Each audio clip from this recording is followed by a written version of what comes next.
How's it, guys? Welcome back. Ready for Chapter 9. Drunk Calls.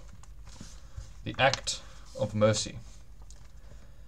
Happiness is a predetermined decision. Anonymous. Armando Lopez is my friend. As he is my friend, he has tried in every way possible to make me as good a fisherman as he is. He has introduced me to equipment, knot tying, boats, techniques, taught me how to wipe my place of the boat clean after putting on a worm, showed me what not to do with a rod and reel when fishing for barbel, losing his Shimano combo to a barbel when he set it down on the bench, just only for a second. He has introduced me to many species of fish I have never seen before, and have been a fine example of river safety. He is a perfectionist, and those types make good teachers. He has taught me the tricks to catching tiger, chesa, and guppy. But when it comes to bream, it's another story. We were fishing on the Shoshone Dam as it was rising, and Armando had found a hole where the bream were on the bite. I cut myself a stick from a donkeyberry bush, and took 2 meters of line from Armando, a number 8 hook, and proceeded to pull in one bream after another. Perhaps the bream were allergic to the Shimano rod and reel, but whatever it was, they seemed to like my donkeyberry stick better. It was a fishing day to remember. Before the government gave my farm to the war vets, so for those who don't know, in the mid-90s through the mid-2000s, even to now, there's still a few going on, the Zimbabwe government was forcefully taking land from white owners, white farmers, and redistributing it to those who claimed to be war veterans, people who they claimed to have fought in the War of Independence, but many of them were born after 1980, after the war ended, and still claimed farms, and pretty much almost all of white farmers lost their land, including my dad, but it is what it is. As I say, this is Africa. Anyway, so before the government gave my farm to the war vets, my home was a few kilometers from the dam, and we would go home for a good lunch and nap before we started to fish again. I had an old sleeping bag that had been with me for more than 20 years, that I had bought on one of my many trips to the United States. It had never been washed, and was used on many safaris. Ugh. I had tried washing the twin to this one, and it had fallen to pieces, so I was very reluctant to wash this one. It did keep one warm at night, but if you didn't have a sheet or blanket between you and the sleeping bag, it did smell a bit. I'd imagine it would smell a little bit more than just a bit.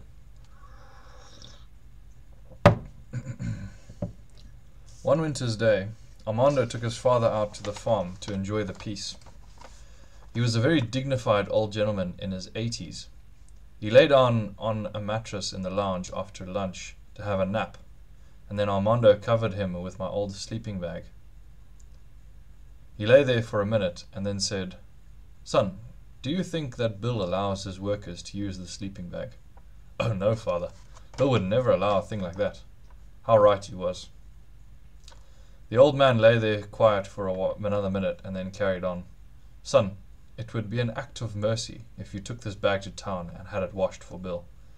Armando sat there in an easy chair smiling, his knees going from side to side, which was a sign that he was laughing on the inside. From then on, my old sleeping bag has been known as Act of Mercy. Mary Buns hates the Act of Mercy. She can picture all those other warm bodies that have been kept warm by it over the years, and I think she is jealous. She usually does the packing when we go on a trip. When we arrive at the other end, she was always surprised at how the Act of Mercy managed to get into the trailer when she didn't pack it. It must be a miracle. When I look at that old sleeping bag, I don't notice the tears or the shredded parts where a mother rat had her babies. I seem to have gotten used to the smell. The stains and smudges just add to the character painting, a collage of stories that sweep through my mind. The bloodstain next to the zip should be more exciting than a leaking cooler box of meat. During the 70s, I was on my way up to visit Buck de Vries and had left my departure a bit late. As most ambushes are set after 4 o'clock in the afternoon, that's a good time to be off the roads. So this is during the Bush War in the 70s, or as they like to call it now, the War of Independence, which was really just a civil war. Terrorist insurgents fighting against the Rhodesian government.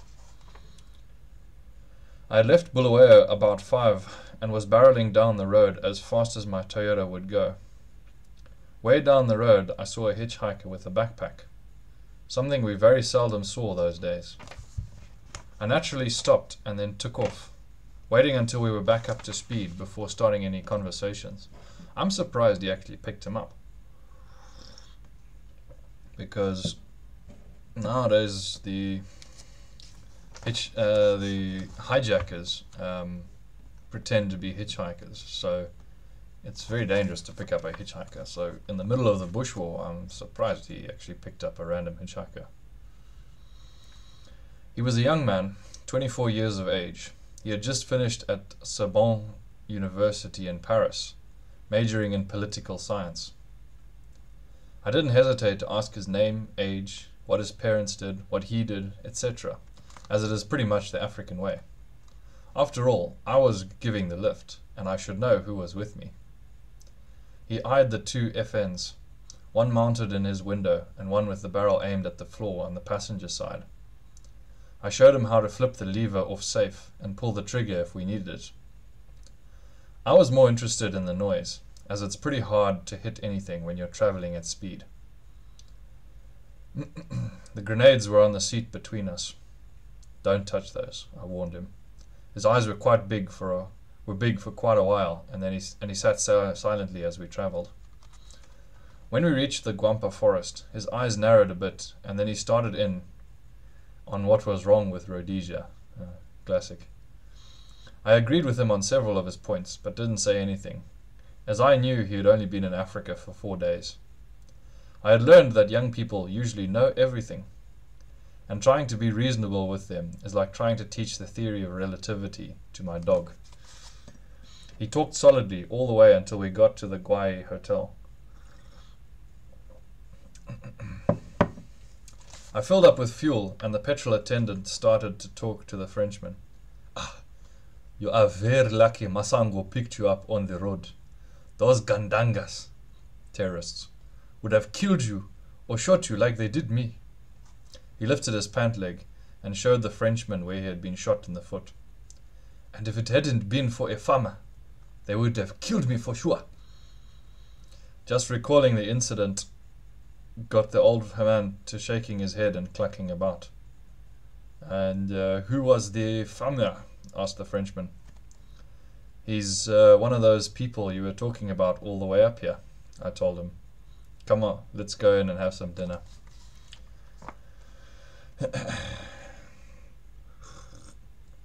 That's the thing, is everyone had their opinions about Rhodesia, but the Rhodesians, we knew what we were talking about. We are native Africans. We were born there, grew up there. We know what happens, and we knew what was best. As we can see now, we were just fighting to keep the communists out, but the rest of the world turned their backs on us and helped the communists come to power and destroyed a beautiful country. Harold Broomberg was the owner of the hotel, being a very hospitable gentleman. He was glad to see me bringing a visitor, and I told him we were going to eat in the dining room that night. After all those years, it was going to be my first time to eat in the dining room, and Harold had a big question mark on his face. I strode in and had my first glance of the dining room. It had breeze blocks on the northern side, and a large punka, a human-operated fan run by a young lad, just outside the breeze blocks. If you threw change through the breeze blocks, the punka would speed up, creating a good breeze through the dining room. In spite of the heat, this blatant act of colonialism disturbed the political scientist greatly. I spoke to the waiter in Indabele and had him bring the whole menu: starters, soup, and Melba toast. Eland steaks rolled in ham to make it tender. Ooh, that sounds so good. Vegetables, pudding, liqueurs served with the cheese and crackers, and finally coffee. It was a meal to remember. The only thing upsetting me slightly being the ham. The pig herder was a very old man, and when he felt his days were finished, had hung himself in the pig house. It was reported to Harold, and when he went out to take the man down with some helpers, they found that the pigs had pulled him down and completely eaten him. Ever since that day, I wasn't so keen on eating pigs anymore, so I carefully took the ham wrapping off my eland steak. Again in Indabele, I told the waiter that the visitor knew all about our country and would therefore be paying the bill. I got up and walked outside, got in my pickup, and drove off to Buck's farm, another 10 kilometers down the road. Now, every time I see the bloodstain on the Act of Mercy, I think of that Frenchman, the good meal for free, and his lesson in political science. I used the Act of Mercy as a communal rug during siesta time at Mana Pools. We would all lay on the 2 bags zipped together during the heat of the day, in the dense shade of a Natal mahogany tree, Trichelia emetica. Trichelia emetica. Recounting the happenings of the morning, or watching the tourists try to take pictures of Mazoe, the elephant. In the beginning, I would try and warn people not to take pictures of Mazoe, as he hated having his picture taken. But I might as well have sung into the wind. They would get out their cameras, and the first thing they would do is aim their cameras. They would get out of their cars, and the first thing they would do is aim their cameras at Mazoe. Mazoe was always vacuuming up albida seed pods in the campground. In the time it would take the tourist to focus, Mazoe would come for them, and when they took the camera away from their face to see why they couldn't see anything, Mazoe would be so close as to give them the fright of their life. Some ducked around a tree or car, some would dive under the car. But the very best was my friend John Cadd. When he saw Mazoe coming, he just ducked behind a large albida acacia tree, held his arms in tight and didn't move. Mazoe came over, put his forehead against the tree, his tusks coming out on either side of John, and reached his trunk around behind the tree. He smelled John from top to bottom. Later in talking to John, he said it was as though Mazoe was saying, "You think I'm stupid and don't know you're back there? Just to prove it, I'm going to sniff your whole body, and then I'll shake the tree, in case you think a measly tree can protect you." As he shook the tree, a shower of albida pods came raining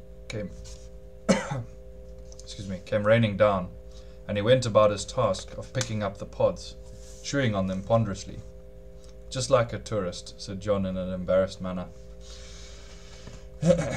From our position, we watched a group leave camp, leaving the gas canister on a concrete table next to their cooking fire.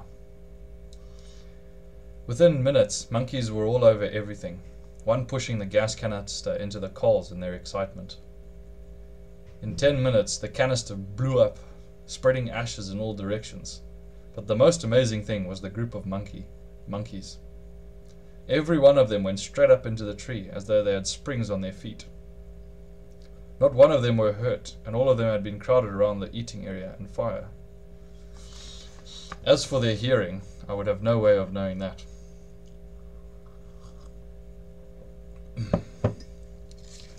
On another similar afternoon, Jim Phipps was sleeping his morning walk off in the back of a pickup with a metal canopy. Mazoe came along, and seeing as the canopy was strong and just the right height to scratch and itch, he started to rub back and forth against the corner of the canopy. The pickup was rocking violently back and forth. About an hour later, Jim Phipps woke up and didn't believe what had happened until we showed him the tracks. Yeah, it's like me. I can sleep through the most incredible stuff. At Mana Pools, all the restrictions of town fade away. So, fridge is making noise.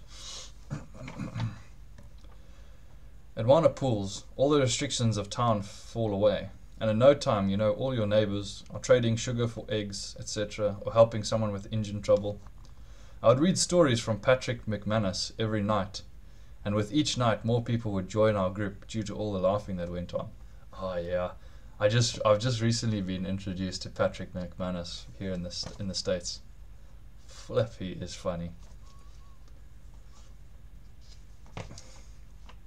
On this particular night, there were more than 40 people sitting around the campfire as I read.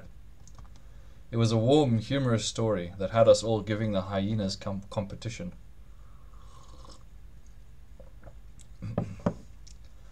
After the story, I asked the Cad family if they would sing for us, knowing that they were a very musical family.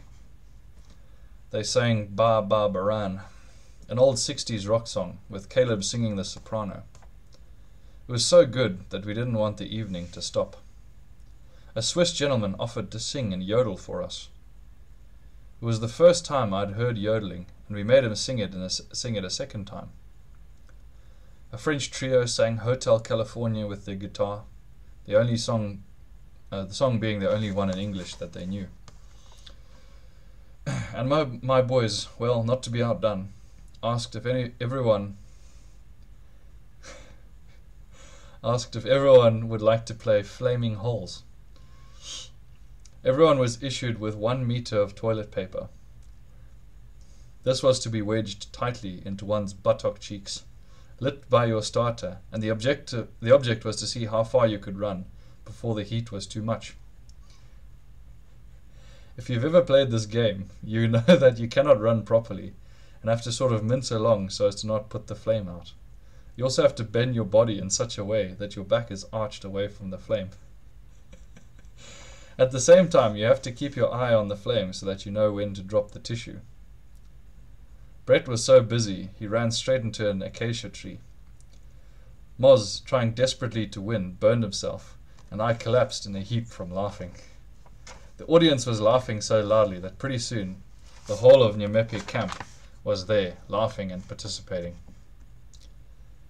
On my last trip to Ithezi, I spread the Act of Mercy under a marilla tree and went fishing. It was a fantastic day.